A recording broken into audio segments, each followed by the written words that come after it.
رمضان شریف میں 3-4 چیزوں کا خاص خیال رکھنا ہے ہم نے، خاص۔ ایک تو رمضان شریف میں قرآن پاک سے خاص محبت فرمائے، شہر رمضان الذی انزل فیہ القرآن، خاص محبت۔ الحمدللہ ہمارے ہاں قرآن کے عالم بھی موجود ہیں، حافظ بھی موجود ہیں، بلکہ مسجدیں کم ہوتی ہیں، حافظ زیادہ ہوتے ہیں۔ یہ دیکھ لئے مدارس کی خدمات ہیں اللہ کے فضل سے، قراء بھی ہیں، سب کچھ ہے۔ اب ضرورت ہے قرآن پاک سے محبت کرنے والوں کی۔ ہر نقیب، ہر خطیب یہ کہہ رہا ہے کہ سارا قرآن حضور کی تعریف ہے، کہتے ہیں نا جی، تو چاہیے نا کبھی کبھی رکا ہے محفل سے کہ جناب ہمارا دل کر رہا ہے ہمیں سورہ رحمان سنائی جائے۔ کبھی کبھی یہ رکے آتے ہیں نا فرمائشی رکے، یہ نعت پڑھے، یہ تو جب سب کہہ رہے ہیں یہ حضور کی نعت ہے سارا قرآن، تو کو رکا آنا چاہیے نا، آج سورہ حامیم سجدہ کی تلاوت سنائی جائے، آنے چاہیے نا یہ والے رکے بھی، صحیح کہہ رہا ہوں نا؟ تو خوب ارادہ کریں کہ قرآن مجید سننا ہے۔ ہم کھڑے رہتے ہیں، ہم کھڑے رہتے ہیں، پاسپورٹ کے دفتر بھی 1.5 گھنٹہ لوگ کھڑے ہیں، شناختی کارڈ کے دفتر میں بھی کھڑے، امیگریشن کی لائنوں میں بھی کھڑے۔ نیت کریں کہ میں نے جم کے قرآن مجید سننا ہے، اور جس مسجد میں پہلی تراویح شروع کریں کوشش کریں کہ ساری تراویح اسی میں پڑھی جائے، اور خاص ذوق کے ساتھ۔ خاص پنجاب میں ایک گاؤں تھا، تو اس میں نا ایک دفعہ ایک بالکل عام سادہ سا آدمی دکاندار تھا، تو اس کا انتقال ہو گیا، تو اس کی قبر سے خوشبو آنے لگی۔ تو اگر پیر صاحب ہوتے پھر تو بچوں کی موج لگ جاتی، کیا بات ہے بھئی، اتنی کرامت۔ عام سادہ آدمی تھا، قبر سے خوشبو آنے لگی، لوگ پہنچ گئے، معلومات کی، گھر تک گئے، کہا کوئی مطلب ٹھیک ہے داڑھی شریف تھی، نمازی تھا، لیکن کوئی ایسی خاص چیز ہم نے نہیں دیکھی۔ تو اس کے گھر والے بتانے لگے کہ نا قرآن مجید نہیں پڑھا ہوا تھا، بوڑھا آدمی تھا لیکن قرآن مجید سے عشق کرتا تھا، کئی گھنٹے قرآن مجید کو وضو کر کے اپنے پاس رکھتا اور پھر انگلیاں چلاتا اور کہتا میرے مالک نے میرے لیے جو بھی فرمایا ہے حق اور سچ ہی فرمایا۔ اسے چومتا، پیار کرتا۔ اللہ نے یہ اعزاز دیا کہ اگر انتقال ہوا تو قبر کی مٹی سے بھی خوشبو آنی شروع ہو گئی۔ خدا را قرآن پاک سے پیار کریں، خوب ذوق بنائیں کہ ہم نے قرآن مجید کو سننا ہے۔ دوسری میری گزارش یہ ہے آپ حضرات سے کہ سحری میں اٹھنا تو ہے ہی، سودا لینے کے لیے بھی جانا ہے، ہمارے ہاں دہی دودھ کے لیے بھی لوگ صبح صبح جاتے ہیں، تو ایسا نہ کریں کہ تھوڑا 10 منٹ اور جلدی اٹھ جائیں اور پورا رمضان تہجد کی نماز پڑھیں۔ بڑی پسند ہے نبی کریم کو تہجد کی نماز۔ صبح اگر 2 رکعتیں نصیب ہو جائیں تو نبی کریم علیہ السلام نے فرمایا جب جوان آدمی تہجد کے لیے کھڑا ہوتا ہے تو اللہ فرشتوں کے سامنے فخر فرماتا ہے۔ یہ ضرور عادت بنائیں، صبح جن لوگوں کو چند نفل نصیب ہو جائیں اور پھر وہ دعا مانگیں، ایک تو رمضان پھر تہجد کا ٹائم، اس ذوق بنا۔ اور تیسری گزارش میری یہ ہے، غریب آدمی جو ہوتا ہے وہ سمجھدار نہیں ہوتا، چونکہ عقل مند ہونے کے لیے تو پیسے ہونا بھی تو ضروری ہے نا۔ میں نے دیکھا ہے کہ بالکل ان پڑھ آدمی ہو لیکن سیٹھ ہو نا، تو بڑے بڑے سیانے لوگوں کو نصیحتیں کر رہا ہوتا ہے اور اس کی سنی بھی جا رہی ہوتی۔ میری غربت نے کیا مجھ کو زمانے میں بدنام، تیری دولت نے تیرے عیب چھپا رکھے۔ یہ نا غریب آدمی، اگر سیانے ہوتے تو وہ بھی مالدار نہ ہوتے، یہ نہیں سمجھدار ہوتے، یہ بیچارے کمزور ہی اس لیے رہ جاتے ہیں کہ ان کو چالاکیاں، تیزیاں الا ماشاءاللہ نہیں آتی۔ تو کئی دفعہ غریب تکلیف بھی دیتا ہے، جب آپ کچھ بانٹنے لگتے ہیں، جب کچھ آپ دینے لگتے ہیں تو کچھ چیزیں محسوس بھی ہوتی ہیں۔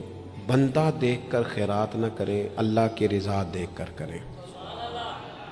ہمیں صحیح حدیث میں اس شخص کا تذکرہ بھی ملتا ہے جس نے آ کے نا محبوب کی چادر کو کھینچا تھا، یہ بخاری میں، اور گردن مبارک پہ نشان پڑ گیا تھا۔ اس نے کہا میں کچھ لینے آیا ہوں، چادر کو کھینچا، تکلیف ہوئی بظاہر، لیکن محبوب نے پھر بھی جب عطا کیا تو مسکرا کے ہی عطا کیا۔ غریب آدمی تکلیف میں ہے، مہنگائی نے آزمائش پیدا کر دی ہے۔ تھوڑے سے امیر لوگ اگر اپنے اخراجات میں کمی لائیں، یا اگر جو عید پر 6 جوڑے بنواتا ہے وہ 2-4 سے گزارا کر لے، تھوڑا سا اپنے اخراجات کو کم کر کے صرف اپنے رشتہ داروں میں، اپنے دائیں بائیں تھوڑی سی توجہ کریں۔ اور ایک بات کا ضرور خیال فرمائیں، پردہ پوشی بہت بڑا حسن ہے، بہت بڑی خوبصورتی ہے۔ اگر یہ صدقات اور خیرات اور رمضان میں جو مساوات کا مہینہ ہے، اس میں اگر تھوڑی سی نا پردے کے ساتھ، امام ابو نعیم نے لکھا ہے کہ 100 گھر تھا مدینہ شریف میں، 100، تھوڑی سی آبادی ہوتی تھی، 100 گھر کتنا زیادہ ہوگا، 3 وقت کھانا بھی پہنچتا تھا، کپڑے بھی پہنچتے تھے، بیمار کی دوا کے پیسے بھی پہنچتے تھے، کون دے جاتا ہے پتہ کوئی نہیں تھا۔ پھر اچانک سب کے گھر کھانا آنا بند ہوا تو لوگ پریشان ہوئے، ایک دوسرے سے پوچھنے لگے تیرے گھر کب سے نہیں آیا؟ کہ 18 محرم سے۔ تیرے گھر کب سے نہیں آیا؟ اسی شام سے۔ تیرے گھر 18 سے۔ اب جب سب متفق ہوئے تو پتہ چلا کہ 18 محرم کو امام زین العابدین کا انتقال ہوا۔ 100 گھروں میں کھانا جاتا تھا پر پتہ نہیں تھا دے کون جاتا ہے، کچھ تھوڑا سا نا۔ کچھ خبریں ایسی ہیں جو حضرت عمر بن عبدالعزیز صبح اپنے خادم کو نا ایک سارے دن کے کاموں کی لسٹ دیا کرتے تھے، تو ایک دن لسٹ دی تو وہ چاہیے تو یہ تھا نا کہ اس پہ لکھا ہوتا تھا کہ 11 بجے محکمہ تعلیم والوں کو بلانا، ظہر کے بعد دفاع والوں کو بلانا، شام کو صحت والوں کو بلا لینا۔ وہ لسٹ جو دی تھی اس پہ لکھا تھا کہ کل 5000 درود پاک کم رہ گیا تھا، آج زیادہ پڑھنا ہے۔ وہ فلاں بیوہ کے گھر میں راشن پہنچانا ہے۔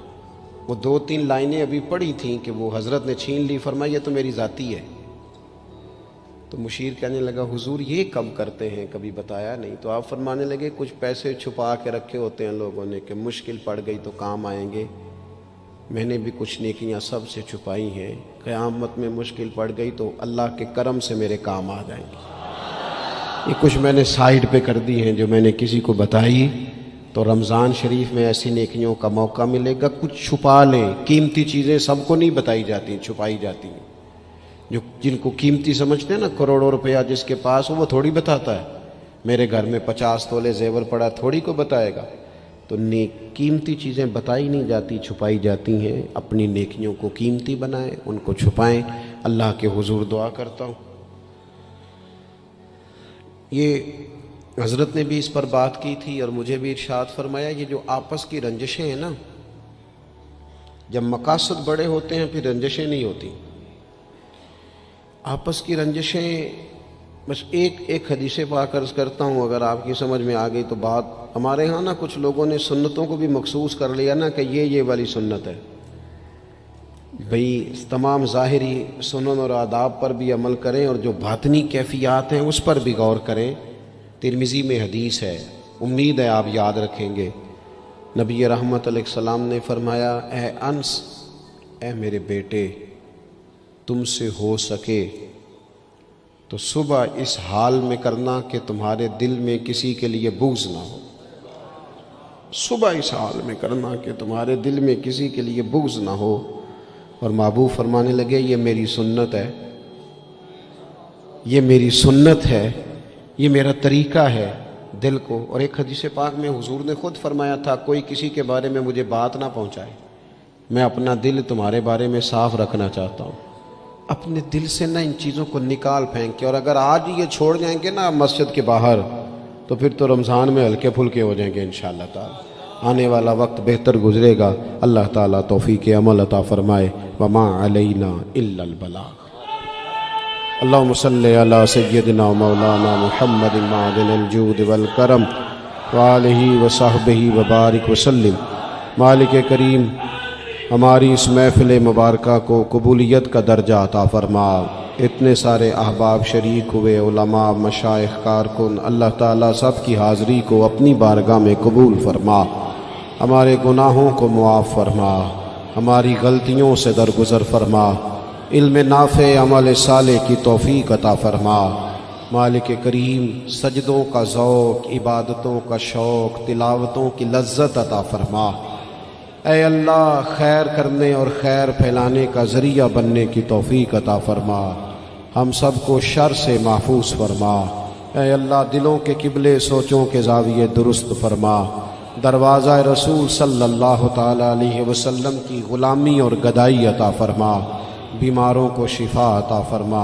مقروضوں کو قرض کے بوجھ سے رہائی نصیب فرما، جو تنگ دست ہیں ان کے رزق میں وسعت فرما، امت کے حق میں رحمت والے فیصلے فرما، عالم اسلام پر اپنا خاص فضل و احسان فرما، پاکستان میں نظام مصطفیٰ صلی اللہ تعالی علیہ وسلم کے سویرے کو طلوع فرما، قرب و جوار سے دور دراز سے جتنے احباب آئے قدم قدم برکتیں عطا فرما۔ جس خوبصورتی کے ساتھ یہ اہتمام کیا گیا، اہتمام کرنے والوں کی کاوش کو اپنی بارگاہ میں قبول فرما، ہمارا خاتمہ بالخیر بالایمان فرما۔